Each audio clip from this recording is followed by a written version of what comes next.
Chapter 6. Enjolras and his lieutenants. It was about this epoch that Enjolras, in view of a possible catastrophe, instituted a kind of mysterious census. All were present at a secret meeting at the Café Musain. Enjolras said, mixing his words with a few half-enigmatical but significant metaphors. It is proper that we should know where we stand and on whom we may count. If combatants are required, they must be provided. It can do no harm to have something with which to strike. Passers-by always have more chance of being gored when there are bulls on the road than when there are none. Let us, therefore, reckon a little on the herd. How many of us are there? There is no question of postponing this task until tomorrow. Revolutionists should always be hurried. Progress has no time to lose. Let us mistrust the unexpected. Let us not be caught unprepared. We must go over all the seams that we have made and see whether they hold fast. This business ought to be concluded today. Courfeyrac, you will see the Polytechnic students. It is their day to go out. Today is Wednesday. Feuilly, you will see those of the glacier, will you not? Combeferre has promised me to go to Picpus. There is a perfect swarm and an excellent one there. Bahorel will visit the estrapade. Prouvaire, the masons are growing lukewarm. You will bring us news from the lodge of the Rue de Grenelle Saint-Honore. Joly will go to Dupuytren's clinical lecture, and feel the pulse of the medical school. Bossuet will take a little turn in the court and talk with the young law licentiates. I will take charge of the Hapgood myself. That arranges everything, said Courfeyrac. No. What else is there? A very important thing. What is that? Asked Courfeyrac. The barrière du Maine, replied Enjolras. Enjolras remained for a moment as though absorbed in reflection, then he resumed. At the barrière du Maine there are marble workers, painters, and journeymen in the studios of sculptors. They are an enthusiastic family, but liable to cool off. I don't know what has been the matter with them for some time past. They are thinking of something else. They are becoming extinguished.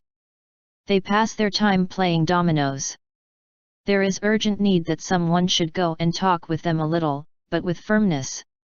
They meet at Richefou's.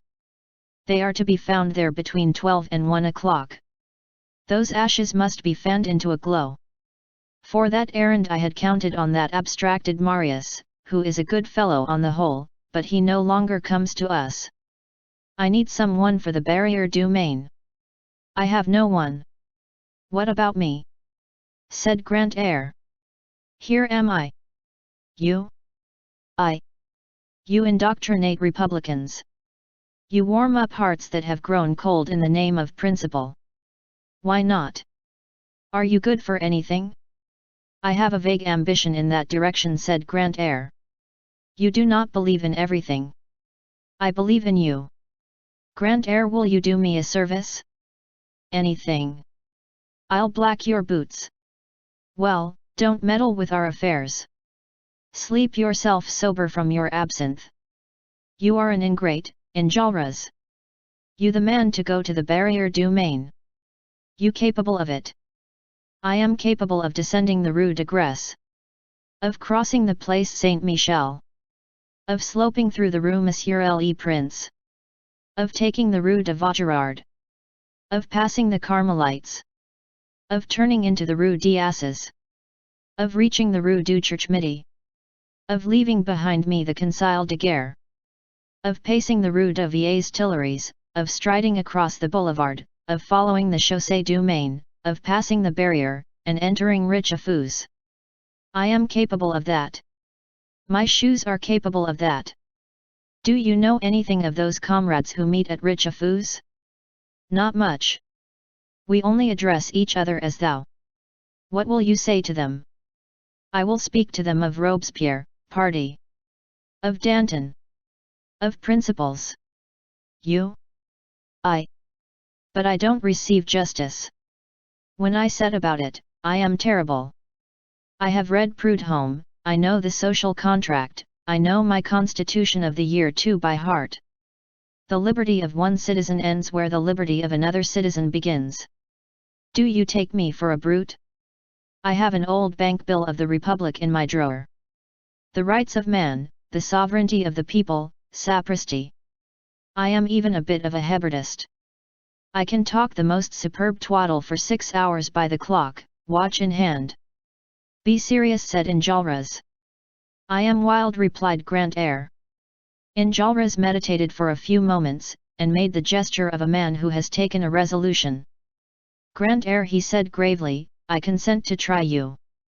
You shall go to the Barrière du Maine. Grantaire lived in furnished lodgings very near the Café Musain. He went out, and 5 minutes later he returned. He had gone home to put on a Robespierre waistcoat. Red, said he as he entered, and he looked intently at Enjolras.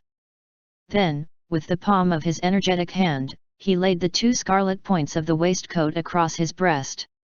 And stepping up to Enjolras, he whispered in his ear. Be easy.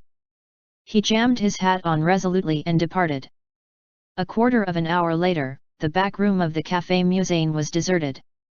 All the friends of the ABC were gone, each in his own direction, each to his own task. Enjolras, who had reserved the Causerie of Aix for himself, was the last to leave. Those members of the Causerie of Aix who were in Paris then met on the plain of Issy, in one of the abandoned quarries which are so numerous in that side of Paris. As Enjolras walked towards this place, he passed the whole situation in review in his own mind. The gravity of events was self-evident. When facts, the premonitory symptoms of latent social malady, move heavily, the slightest complication stops and entangles them. A phenomenon whence arises ruin and new births.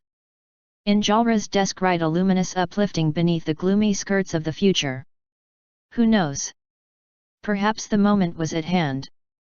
The people were again taking possession of right, and what a fine spectacle!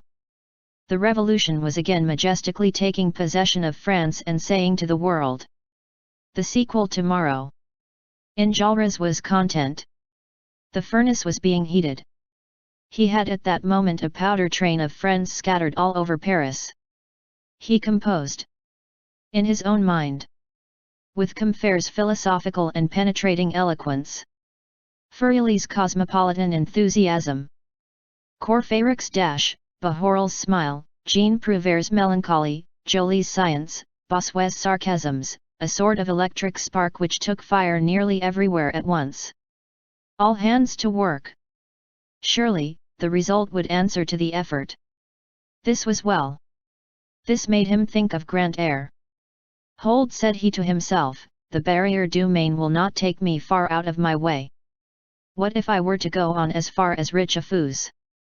Let us have a look at what Grantaire is about, and see how he is getting on. 1 o'clock was striking from the Vaugirard steeple when Enjolras reached the Richefou smoking room. He pushed open the door, entered, folded his arms, letting the door fall to and strike his shoulders, and gazed at that room filled with tables, men, and smoke. A voice broke forth from the mist of smoke, interrupted by another voice. It was Grantaire holding a dialogue with an adversary. Grantaire was sitting opposite another figure, at a marble Saint Anne table, strewn with grains of bran and dotted with dominoes. He was hammering the table with his fist, and this is what Enjolras heard. 6 4s. The pig. I have no more. You are dead. A 2 6 3 1. It's my move. 4 points. Not much. It's your turn. I have made an enormous mistake. You are doing well. 15. 7 more. That makes me 22. Thoughtfully, 22. You weren't expecting that 6.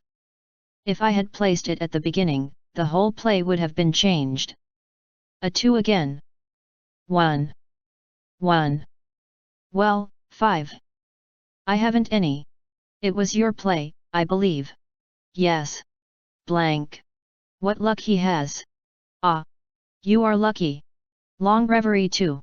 1. Neither 5 nor 1. That's bad for you. Domino. Plague take it.